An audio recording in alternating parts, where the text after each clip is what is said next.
Dear viewers, আপনারা কাঁচা কাঁঠালকে এভাবে লবণ দিয়ে 2-3 দিনের মধ্যে পাকাতে চেষ্টা করবেন। যদি না পাকে কাঁঠালটা, তখন আপনি এই কাঁঠালকে না ফেলে ঠিক এই কাঁঠালটাকে এইভাবে করে কেটে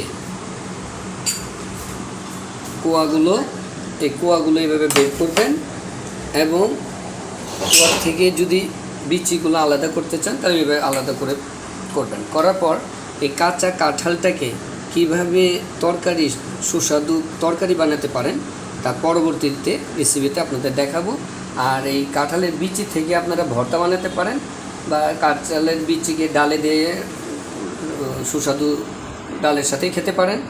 তাহলে আমরা পরবর্তীতে দেখাবো এই কাঁচা কাঁঠালকে কীভাবে আপনার গরম পানিতে লবণ এবং হলুদ দিয়ে সিদ্ধ করে তরকারির সাথে আলুর পরিবর্তে এই কাঁঠালকে আপনি ব্যবহার করতে পারবেন। এটা গরুর মাংস দিয়ে সাথেও করতে পারেন, মুরগির মাংসের সাথেও খেতে পারেন বা চিংড়ি মাছ দিয়েও খেতে পারেন। যেভাবে আপনার পছন্দ সেভাবে আপনি খেতে পারবেন। ধন্যবাদ।